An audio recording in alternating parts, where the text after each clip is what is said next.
24 जून 2022 को उत्तर प्रदेश के आगरा जिले में नगला मेवती इलाके की ओम श्री प्लैटिनम सोसाइटी का सिक्योरिटी गार्ड महसूस करता है कि बिल्डिंग के चौथे फ्लोर से कुछ बहुत ही भारी भरकम चीज धड़ाम से नीचे आकर गिरी है। साथ ही उसे कांच टूटने की आवाज भी सुनाई दी थी। ये आवाज केवल गार्ड ने ही नहीं बल्कि उस बिल्डिंग में रहने वाले लोगों ने भी सुनी थी। लोग अपने घरों से निकलकर नीचे की ओर दौड़ते हैं। इसी दौरान गार्ड भी उस तरफ पहुंच जाता है जिस तरफ से किसी चीज के गिरने की आवाज आई थी। लेकिन जैसे ही गार्ड और बिल्डिंग में रहने वाले लोग वहां पर पहुंचते हैं तो देखते हैं वहां पर कोई सामान नहीं बल्कि एक लड़की पड़ी थी जिसके हाथ रस्सी से बंधे हुए थे। उसके पास 2 व्यक्ति भी मौजूद थे जो उस लड़की के हाथों से रस्सी खोलने की कोशिश कर रहे थे। वो लड़की बिल्डिंग की चौथी मंजिल पर रहती थी। शुरू में तो सबको यही लगा कि रितिका ने खुशी की है, लेकिन जब पुलिस इन्वेस्टिगेशन करती है तो पता चलता है ये खुशी नहीं बल्कि एक कत्ल था। साथ ही यह भी पता चलता है कि जिसने रितिका को 4th फ्लोर से गिराया था वो तो सिर्फ एक मोहरा था, जबकि इस कत्ल का मास्टरमाइंड तो फोन से ही इंस्ट्रक्शंस दे रहा था। लेकिन इस घटना की भयानक सच्चाई ने पूरे उत्तर प्रदेश को दहलाकर रख दिया था। दरअसल रितिका सिंह गाजियाबाद की रहने वाली थी। उसके पिता का नाम सुरेंद्र सूरी था जबकि उसकी मां का नाम मंजू सिंह था। रितिका का एक छोटा भाई भी था। रितिका के पिता सुरेंद्र गाजियाबाद में ही जूतों की फैक्ट्री में काम करते थे। उनकी बेटी रितिका सिंह की उम्र 21 साल थी। वो दिखने में बहुत ही खूबसूरत थी। रितिका जहां भी जाती थी लोग उसकी खूबसूरती की तारीफ करते थे। रितिका ने इंग्लिश मीडियम स्कूल से 12th पास करने के बाद BSc में एडमिशन लिया था। रितिका बचपन से ही अपने नाना नानी के घर काफी जाया करती थी और जब भी स्कूल की छुट्टियां होती थीं तो अक्सर रितिका और उसका छोटा भाई अपनी मां के साथ अपनी नानी के घर जाते थे। वहां आस पड़ोस के लोग भी रितिका को अच्छी तरह से जानते थे। उसकी नानी के पड़ोस में ही आकाश गौतम नाम का एक लड़का भी रहता था। क्योंकि रितिका दिखने में बहुत खूबसूरत थी तो उसके नानी के पड़ोस में ही रहने वाला आकाश उसे पसंद करने लगा था। जैसे जैसे रितिका और आकाश बड़े हो रहे थे वैसे ही रितिका के लिए आकाश का प्यार बढ़ता जा रहा था। हालांकि रितिका उसे सिर्फ अपना दोस्त मानती थी। लेकिन साल 2014 में जब रितिका फिरोजाबाद में अपनी नानी के घर पर आई तो आकाश ने रितिका को प्रपोज कर दिया, मगर रितिका ने उसका प्रपोजल ठुकरा दिया। लेकिन आकाश तो रितिका के प्यार में पागल हो चुका था। वो रितिका का पीछा करने लगा। रितिका जहां भी जाती आकाश भी उसके पीछे पीछे वहीं पहुंच जाता था। इस दौरान उसने रितिका को कई बार प्रपोज किया, लेकिन रितिका ने हर बार उसके प्रपोजल को ठुकरा दिया। और फिर एक दिन जब रितिका अपने घर पर अकेली थी तो अचानक आकाश उसके घर में घुस जाता है और वो रितिका को किडनैप करके कहीं दूर ले जाता है। लेकिन वहां उसने रितिका के साथ जो किया उसके बारे में आप लोग सोच भी नहीं सकते। इधर रितिका के घर वाले पुलिस में रिपोर्ट लिखवाते हैं कि उनकी बेटी को आकाश गौतम ने ही किडनैप किया है। पुलिस भी उन दोनों को तलाश करने में जुट जाती है, पर आकाश और रितिका के बारे में कुछ भी पता नहीं चलता। लेकिन फिर इस घटना के 7 दिन बाद रितिका अचानक अपने घर वापस आ जाती है और जो वो अपने घर वालों को बताती है वो उनके होश उड़ा देता है। रितिका कहती है कि उसे आकाश गौतम से प्यार हो गया है और वो अब उससे ही शादी करेगी। लेकिन उसे ये नहीं पता था कि आकाश गौतम का ये प्यार आगे चलकर उसकी जिंदगी में कितनी बड़ी तबाही लाने वाला है। दरअसल अपहरण करने के बाद आकाश रितिका को एक सुनसान जगह लेकर जाता है। वहां वो रितिका को समझाता है कि वो उसे दिलो जान से प्यार करता है, वो उससे शादी करना चाहता है और वो उसको हर हाल में खुश रखेगा। लेकिन रितिका उसे बार बार मना करती है। वो उससे कहती है कि मेरे घर वाले कभी भी तुम्हारे साथ मेरी शादी नहीं करेंगे, क्योंकि ना तो तुम ज्यादा पढ़े लिखे हो और ना ही तुम कोई ढंग का काम करते हो। तभी आकाश गौतम रितिका को बताता है कि उसने कुछ दिन पहले ही रेलवे का एग्जाम दिया था जिसमें उसका सिलेक्शन हो गया है और जल्दी ही उसे रेलवे में एक अच्छी जॉब मिलने वाली है। रितिका 7 दिनों से आकाश के साथ थी। वो उसका अपहरण करके लाया था, लेकिन उसने रितिका के साथ कोई भी गलत हरकत नहीं की थी, जिससे रितिका को विश्वास होने लगा था कि आकाश उससे सच्चा प्यार करता है। क्योंकि अगर वो उससे प्यार ना करता तो अब तक उसकी इज्जत खराब कर चुका होता। और इस तरह रितिका उसकी बातों पर विश्वास कर लेती है। इसके बाद आकाश और रितिका वापस आ जाते हैं, मगर जैसे ही आकाश और रितिका गाजियाबाद पहुंचते हैं तो पुलिस आकाश को अरेस्ट कर लेती है। लेकिन जब रितिका ने पुलिस को बताया कि उसे किडनैप नहीं किया गया था बल्कि वो खुद ही अपनी मर्जी से आकाश गौतम के साथ गई थी, आखिरकार पुलिस को रितिका के कहने पर आकाश को छोड़ना पड़ता है। इसके कुछ दिन बाद रितिका अपने माता पिता से कहती है कि वो आकाश गौतम के साथ शादी करना चाहती है। लेकिन रितिका के घर वाले इस शादी के लिए बिल्कुल भी राजी नहीं होते हैं। वो लोग अपनी बेटी को समझाते हैं कि आकाश अच्छा लड़का नहीं है, वो छोटी छोटी बातों पर गुस्सा करता है, उसका हुलिया भी गुंडों के जैसा दिखता है और वो कोई काम भी नहीं करता है, इसलिए हम उससे तुम्हारी शादी नहीं कर सकते। लेकिन रितिका अपने माता पिता को बताती है कि आकाश ने एग्जाम क्लियर कर लिया है और जल्द ही उसे रेलवे में जॉब मिलने वाली है। असल में आकाश ने रितिका का कुछ इस तरह से ब्रेन वॉश किया था कि अब वो अपने घर वालों के खिलाफ जाकर आकाश गौतम के साथ शादी करने के लिए जिद पर अड़ गई थी, जिसकी वजह से रितिका के घर वाले मजबूर होकर साल 2014 में ही रितिका और आकाश गौतम की शादी कर देते हैं। इसके बाद वो दोनों गाजियाबाद में ही रहने लगते हैं। रितिका उस टाइम बीएससी कंप्लीट करके एक प्राइवेट स्कूल में टीचर बन चुकी थी, जबकि आकाश रेलवे में एक क्लर्क की नौकरी करने लगा था। लेकिन आकाश ऑफिस से घर आने के बाद भी लैपटॉप पर काम करता था। रितिका को यह थोड़ा अजीब लगता था, क्योंकि रितिका को पता था कि आकाश रेलवे में लोअर डिविजनल क्लर्क है, तो फिर आकाश इतना हार्डवर्क क्यों करता था। सच पता करने के लिए एक दिन जब रितिका ने आकाश का पीछा किया तो उसने देखा कि आकाश तो जॉब पर जाता ही नहीं है, बल्कि वो तो टपरी पर बैठकर चाय पिया करता था। यानी आकाश गौतम बेरोजगार था। उसने रितिका को पाने के लिए झूठ बोला था कि उसे रेलवे में जॉब मिल गई है। लेकिन अब रितिका ये बात अपने घर वालों को भी नहीं बता सकती थी, क्योंकि ये शादी रितिका ने अपनी पसंद से की थी। और जब आकाश के सारे पैसे खत्म होने लगे तो उसने रितिका से पैसे मांगना शुरू कर दिया और रितिका को मारने पीटने भी लगा। अब रितिका को धीरे धीरे समझ आने लगा था कि उसने आकाश से शादी करके कितनी बड़ी गलती कर दी है। एक दिन तो आकाश ने रितिका के स्कूल में जाकर ही रितिका को बालों से पकड़कर उसे घसीटता हुआ घर तक लेकर आया। और जब परेशान होकर रितिका ने आकाश से कहा कि वो उससे डिवोर्स लेना चाहती है, तब उसने रितिका को कत्ल करने की प्लानिंग करनी शुरू कर दी थी। आकाश ने एक दिन अपने भाई और जीजा को बुलाया और उनके साथ मिलकर रितिका को जिंदा जला दिया। लेकिन रितिका ने उस दिन पहले ही अपनी मां को वहां पर बुला लिया था, इसलिए रितिका के घर वालों ने किसी तरह उसे बचा लिया था। लेकिन इस वारदात में रितिका का एक पैर पूरी तरह से जल गया था। इसके बाद रितिका अपना घर बदल बदल कर अलग अलग जगह पर रहने लगी थी, ताकि आकाश उसे कभी ढूंढ ना पाए।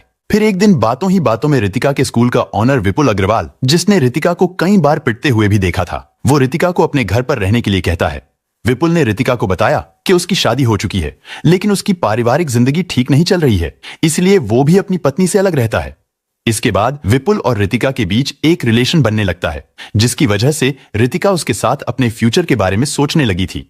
और इस तरह शादी के 2 साल बाद यानी साल 2016 में रितिका फिरोजाबाद में विपुल अग्रवाल के पास चली जाती है। इसके बाद विपुल और रितिका एक फ्लैट में रहने लगते हैं। कुछ समय तक तो रितिका वहीं पर रहती है, लेकिन उसे डर लगा रहता था कि आकाश उसे ढूंढता हुआ फिरोजाबाद आ सकता है। इसीलिए विपुल और रितिका ने फैसला किया कि वो लोग फिरोजाबाद को छोड़कर आगरा में शिफ्ट हो जाएंगे। इसके बाद वो दोनों आगरा की ओम श्री प्लैटिनम सोसाइटी में एक फ्लैट किराए पर लेते हैं। इस सोसाइटी में काफी टाइट सिक्योरिटी थी, लेकिन फिर भी उन्होंने सिक्योरिटी गार्ड को खास तौर पर कह रखा था कि वो उनके फ्लैट में तब तक किसी को भी एंट्री ना दे जब तक रितिका गार्ड को खुद कॉल करके ना बताए। रितिका अपनी टीचर की जॉब भी छोड़ देती है। इसके बाद विपुल और रितिका एक साथ लिव इन में रहने लगते हैं। आकाश भी अब उन्हें भूल चुका था, लेकिन फिर अचानक ये सब कुछ तब बदल जाता है जब रितिका इंस्टाग्राम पर पॉपुलर होने लगी। रितिका कई फैशन इवेंट्स में जाने लगी थी। उसके पास कई स्किन केयर ब्रांड्स के स्पॉन्सरशिप के कॉल आने लगे थे। रितिका जिस भी प्रोडक्ट का ऐड करती थी, उसके पेज के थ्रू उसकी सेल्स बढ़ जाती। इसलिए केवल 40,000 फॉलोअर्स होने पर भी रितिका को स्पॉन्सर्स की कोई कमी नहीं थी। एक दिन रितिका की एक वायरल इंस्टाग्राम रील आकाश तक पहुंच जाती है। रितिका की कामयाबी को देखकर आकाश चिढ़ने लगता है। उसे रितिका के बढ़ते इंस्टाग्राम फेम से जलन होने लगी, जिसके बाद वो फिर से रितिका को कत्ल करने की कोशिश शुरू कर देता है। 12 मार्च 2022 आकाश और उसके साथ 4-5 लोगों के खिलाफ रितिका पुलिस में कंप्लेन लिखवाती है, जिसमें वो कहती है कि आकाश पहले भी उसे मारता पीटता था, लेकिन अब उसे आकाश से अपनी जान को खतरा है। मगर एविडेंस ना होने की वजह से आकाश और उसके साथियों पर कोई कार्रवाई नहीं हो पाई थी। इधर आकाश गौतम रितिका को तलाश करता फिर रहा था। आखिरकार काफी जद्दोजहद के बाद आकाश को पता चल जाता है कि रितिका आगरा की ओम श्री प्लैटिनम सोसाइटी के फ्लैट नंबर 404 में रहती है, क्योंकि उस सोसाइटी में सिक्योरिटी काफी मजबूत थी। आकाश को पता था कि उस सोसाइटी के अंदर जाना इतना आसान नहीं है, इसलिए 20 जून को यानी इस घटना से 4 दिन पहले आकाश और उसका दोस्त अनिल धर ओम श्री अपार्टमेंट में पहुंचते हैं। वहां पहुंचकर आकाश ने सिक्योरिटी गार्ड से कहा कि उसे यह फ्लैट खरीदना है, लेकिन असल में तो वो वहां रेकी करने आया था। वो रितिका के फ्लैट में तो नहीं घुस पाया, पर उसे यह आइडिया हो गया था कि अगर रितिका को उसके फ्लैट की बालकनी से नीचे फेंक दिया जाए तो उसकी मौत हो जाएगी। इसके बाद 24 जून 2022 को आकाश सुबह 10:30 बजे 2 महिलाओं और 2 व्यक्तियों को साथ लेकर ओम श्री अपार्टमेंट सोसाइटी में पहुंचता है। उन 2 महिलाओं में एक का नाम काजल और दूसरी का नाम कुसुम था। वो दोनों आकाश की मुंह बोली बहनें थीं, और वो 2 व्यक्ति आकाश के दोस्त चेतन और अनवर थे। आकाश के पास एक बैग भी था जिसमें वो रस्सी लेकर आया था। और जब सिक्योरिटी गार्ड उनसे पूछता है कि उन्हें किस फ्लैट में जाना है तो आकाश गार्ड से झूठ बोलता है कि उन्हें फ्लैट नंबर 601 में जाना है। असल में वो उन औरतों को अपने साथ इसलिए लाया था ताकि गार्ड को देखने में ये एक पूरी फैमिली लगे और गार्ड को ऐसा लगे कि वो लोग किसी के यहां गेस्ट आए हैं, और ऐसा हो भी जाता है, जिसके बाद गार्ड उन्हें अंदर जाने देता है। आकाश रितिका के फ्लैट का दरवाजा खुलवाने के लिए अपने साथ आई दोनों महिलाओं को आगे कर देता है, जिन्हें देखकर रितिका फ्लैट का दरवाजा खोल देती है। लेकिन जैसे ही दरवाजा खुला तो वो पांचों लोग अंदर घुस जाते हैं। वो लोग रितिका और विपुल को पीटना शुरू कर देते हैं। फिर वो लोग रितिका और विपुल को रस्सियों से बांध देते हैं। इसके बाद उन्होंने विपुल को उठाकर बाथरूम में डाल दिया और बाहर से दरवाजा लॉक कर दिया। इस दौरान आकाश लगातार फोन पर बात भी कर रहा था। वो किसी को पल पल की अपडेट दे रहा था। आकाश की उस मास्टरमाइंड से 25 मिनट में करीब 8 बार बात हुई थी। आकाश रितिका से कहता है कि वो उसे अपने साथ ले जाने आया है, क्योंकि आकाश ने अपने चारों साथियों को भी यही बताया था कि वो बस रितिका से बात करना चाहता है। लेकिन रितिका उसकी बात नहीं मानती और वो उसके साथ जाने से मना कर देती है। आकाश को उसकी ना बर्दाश्त नहीं होती। तभी वो उसके गले में एक कपड़ा बांध देता है। रितिका के हाथ पहले ही रस्सी से बंधे हुए थे। आकाश रितिका को उठाता है, फिर वो उसे बालकनी तक ले जाता है। इसके बाद रितिका की चीखें उस बिल्डिंग में गूंजने लगती हैं। कई पड़ोसियों ने बताया कि रितिका अपने आखिरी समय में अपने छोटे भाई को याद कर रही थी। लेकिन आकाश तो पहले ही डिसाइड कर चुका था, और जैसे ही वो रितिका को लेकर बाउंड्री के पास पहुंचता है तो वो जल्लाद रितिका को वहां से नीचे गिरा देता है। उसने रितिका को इतनी जोर से फेंका था कि जहां रितिका गिरी थी वो जगह पूरी तरह से टूट गई थी। आकाश 11:59 पर इस कत्ल के मास्टरमाइंड को कॉल करके बताता है कि उसने रितिका को मार दिया है। इसके बाद आकाश नीचे रितिका की लाश के पास पहुंचता है। वो उसके हाथों से रस्सी खोलने लगता है, लेकिन इधर विपुल इतनी देर में बाथरूम की खिड़की को तोड़ चुका था। वो चिल्ला चिल्लाकर अपने पड़ोसियों को बुला चुका था। लोगों को इकट्ठा होते देख वो 5 लोग तुरंत वहां से भागने की कोशिश करते हैं, पर गार्ड ने बिल्डिंग से किसी चीज के गिरने की आवाज सुनकर तुरंत सोसाइटी का गेट बंद कर दिया था, जिसकी वजह से वो लोग बुरी तरह फंस गए और सोसाइटी के लोगों ने उनमें से 3 को दबोच लिया था, जबकि 2 आरोपी चेतन और अनवर वहां से भागने में कामयाब हो गए थे। इसके बाद पुलिस मौकाए वारदात पर पहुंचती है और उन तीनों आरोपियों आकाश, गौतम, कुसुम और काजल को अरेस्ट कर लेती है। लेकिन सबसे बड़ा सवाल यह था कि आखिर वो मिस्ट्री किलर कौन था जो फोन पर ही सब कुछ प्लान कर रहा था। उसके बारे में पुलिस को भी कुछ नहीं पता था। लेकिन फिर पुलिस को उस मास्टरमाइंड तक पहुंचने की एक कड़ी मिल जाती है, और वो कड़ी थी एक बाइक। असल में जिस बाइक से आकाश रितिका को कत्ल करने के लिए आया था, जब उस बाइक की नंबर प्लेट को ट्रैक किया गया तो पता चला वो बाइक आशा के नाम पर रजिस्टर्ड है, और आशा अनिल धर की मां थी। वही अनिल धर जो आकाश के साथ कुछ दिन पहले रितिका के फ्लैट की रेकी करने आया था। मगर पुलिस को अभी भी कुछ समझ नहीं आ रहा था। लेकिन जब आकाश की कॉल डिटेल को चेक किया गया तो सारा सच पुलिस के सामने आ गया। असल में उस रात जो फोन से इस कत्ल को कोऑर्डिनेट कर रहा था वो थी आशा की बेटी, यानी अनिल धर की बहन डॉक्टर दीपाली। वही डॉक्टर दीपाली जो विपुल अग्रवाल की पत्नी थी।